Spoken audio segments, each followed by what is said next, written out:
Alright, so first up today we have a chapter from Lerran. We don't have a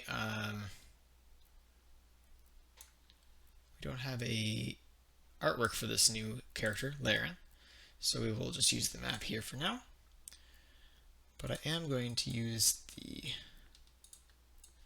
Lives of Gethra website here, so you guys can go along at any time and check this website out if you want. It's free, and there's a lot of story content there if you want to see Gethra through the lives of some of its important denizens. I've also got the World of Gethra wiki that we've been building, so you can check that out in my description below. Both the links are there, Lives of Gethra and the World wiki, over at World Anvil. So, we need Lerran Chapter 1.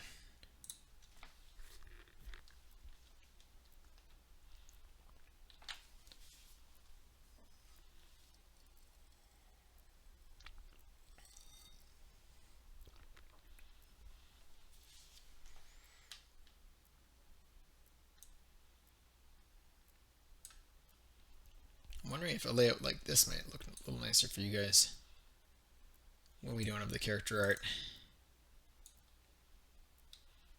Yeah, there we go. That's pretty good.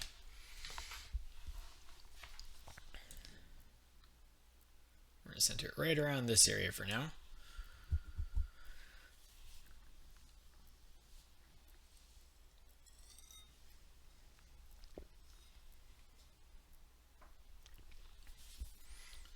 Alright, so as always, if you guys got any questions, feel free to type them in. I'll review the chat once I'm finished reading the chapter.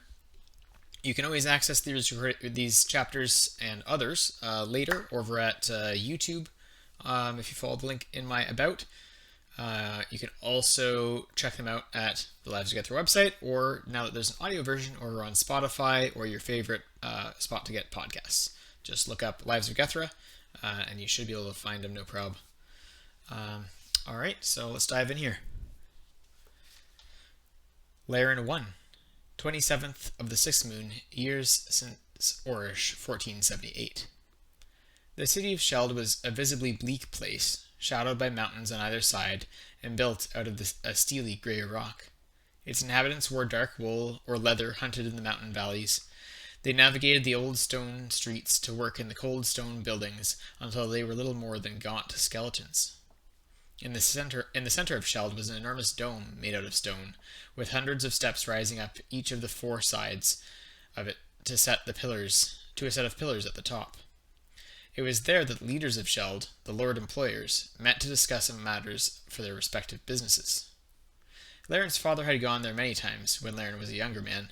Now the Lord Employers came to him when they wanted to discuss issues of state.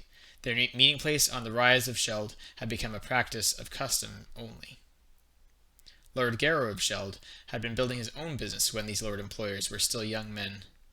Lerran went to see his father on the day the rains finally let up. The Garrow crime syndicate was based in the sprawling mansion of Garron Hill. The granite bricks that trimmed the estate and layered the floors and interior walls had been imported from Starath, the rich willow wood that adorned their furnishings from the northern tip of East Radrigar. Lerran wore a stiff, straight-backed coat to his father's quarters, and a long display saber at his waist. His black boots clicked off the ground as he strode across the polished floors, past their servants, to the heavy door of his father's quarters. Outside, on a velvet bergère, sat one of the Lord Employers. Iko Thalado was flushed red with anger, his arms folded stiffly.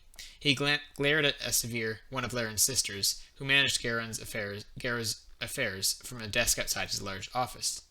"Lord Iko," Lerran said, with a courteous nod of his head. The Lord Employer barely turned to look at Lerran as he approached. "I wouldn't go in there, son. Garrow is meeting with the rebel king's ambassador again, making me wait. Gods." Lerran shrugged and opened the door to go inside. Behind him, the Lord Employer stood to his feet, swore, and started to walk away. Garrow's office was somewhat scant. The only things within were there for necessity and efficiency.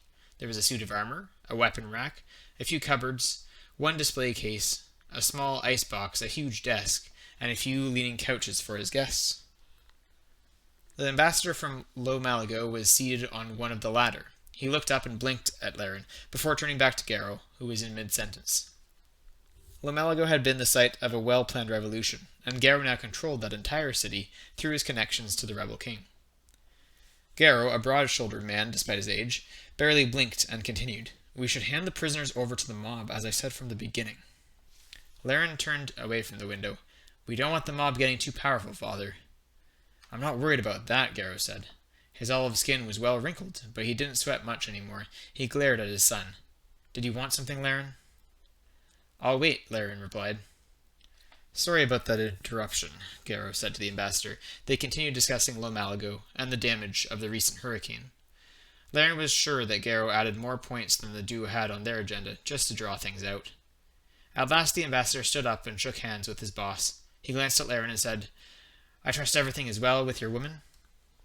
"It's going well. She's quite interested in children," Lerran said. Garrow coughed, covering his mouth with an unwavering hand. "It's about time," he said. Garrow's crime family had no grandchildren yet, and he was 57 years old. Once the ambassador had gone, Garrow sat back down behind his desk. "Well?" "My brother, your second son, has been missing for a few weeks now," Lerran said. "What are we going to do about Renato?" "You assume we're going to do anything?" Garrow said. "I gave him a job, excellent quarters, plentiful food, women and drink, and he repays me by not even returning with my money." "Or your brother." Garrow threw up his hand. "Exactly!" "Would you like me to go find your money for you?" Garrow sneered. "No, Lerran, I don't want you to go and get my stuff. I want a grandchild. I'll send a grunt." "Oh my." Lerran scratched the back of his head. Like his family, he had pale olive skin and jet-black hair, which he kept neatly shaved against his scalp. There was a hurricane. Renato might be stranded somewhere with your money.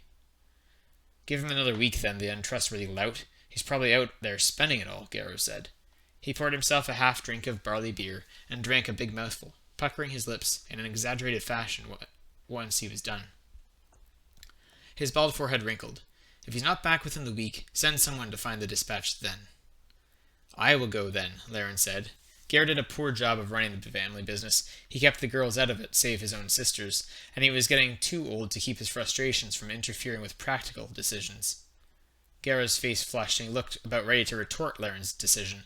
Instead he said, "Who will manage your responsibilities when you're gone, then?" Lerran shrugged. "Gethra asks me every week what she can do to help out. Give her some work, when I'm gone." Gethra was the youngest daughter, but still 6 years older than Renato was, the little runt. "Gethra?" Garrow asked. "She's just a girl." "All of your daughters are girls. Some of them want to help the family anyway," Lerran said. Garrow shook his head and took another drink. "Fine. 1 week. Then you may go." There we have Lerran Chapter 1, the introduction of a new character.